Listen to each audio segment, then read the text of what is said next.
Black news tonight. Leaders from Caribbean countries and African nations took part in a virtual roundtable this week in hopes of bringing the diaspora closer together. The first ever inaugural CARICOM Africa Summit, hosted by Kenya, marks an historic step in getting the Caribbean world and African continent on the same page when it comes to economic trading, sharing ideas and innovations, as well as finding unified approaches in battling global problems, including the ongoing pandemic and climate change. Welcome back to the Mr. Big Facts podcast. Now, the reason I showed y'all that clip is to let y'all know that I strongly believe that Tariq Nasheed is an agent of chaos.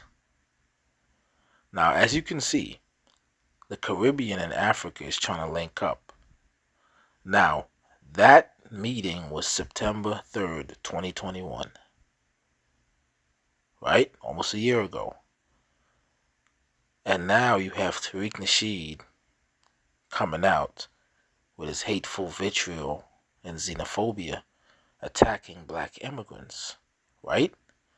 Because he wants to paint a picture that somehow these black immigrants are disrespecting so-called FBA black Americans, which is totally not the case.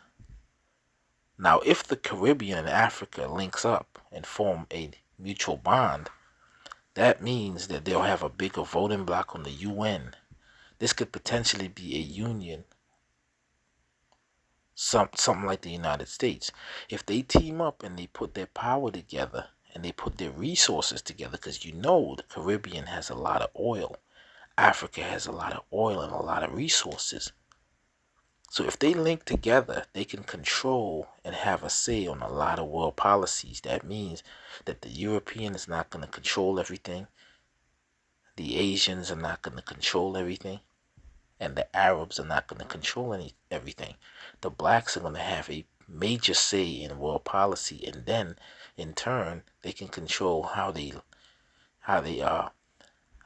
develop their countries, how they form their own banks to give loans for development, and they're also seeking reparations for slavery and colonization. Now you got to understand, this is why you got guys like Tariq Nasheed, who I call an agent of chaos, that's out here spewing vitriol, spewing hatred. Because let me ask you something. Why don't you see somebody of Tariq's statute in the Caribbean disrespecting Africans? There's a lot of Africans that go to the Caribbean. Why don't you see somebody in Africa disrespecting the Caribbean people like Tariq is? Because you know what? He's an agent of chaos. He wants to stir up controversy and problems so that one day the black American, African American population, after the linking up of the Caribbean and Africa, obviously it's going to be inevitable that the black American population gets on board. Now, they don't want that. They don't want to see that. That's a force to be reckoned with. Because the black American has the expertise and the know-how of the white man. They're like insider traders. They know the information and they bring that type of expertise and information to the movement and in the linking of the Caribbean and Africa together with the black American population. They can't stop us. Now they're getting scared when they see that. This is why they send out Tariq Nasheed. This is why they pay that man to fool you.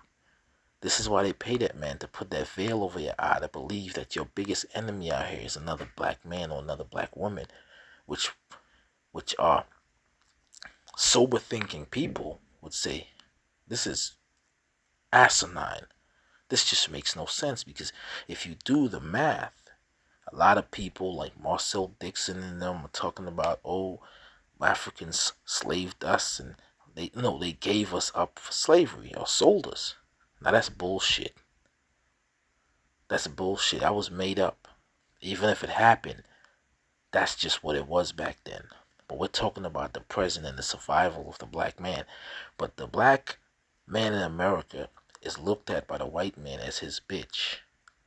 And they want to keep you on the plantation because you know so much. You're basically brought up underneath him, so you know all the secrets.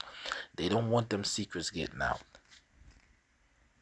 Now let me remind you of somebody by the name of Muammar Gaddafi. He was the president of Libya.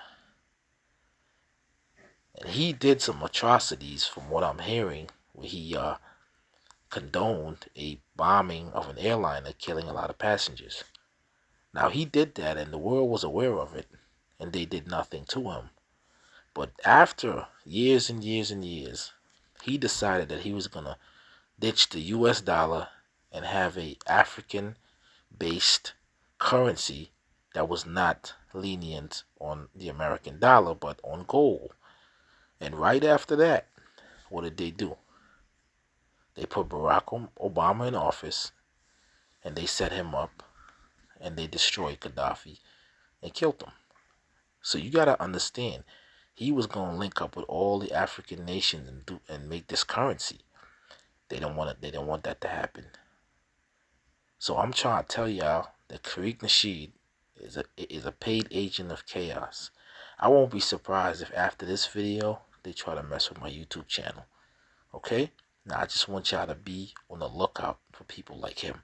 He's bad. Because at the end of the day, I know y'all feel safe and protected by the white man in America because you feel like, you're right under his foot. You'll always be his bitch and you'll never ever attain equality amongst him. Okay? But I just wanted y'all to know a little insight of what I think and what I'm seeing. This is what I believe strongly, that Tariq is an agent of chaos, and they put him out there to make the American population stay on the so-called plantation mentally. While everybody around the world is linking up in unity, why can't you guys unify and stop acting as if you're better? Because you were programmed and trained by the white man to be just like him. Let's keep it real.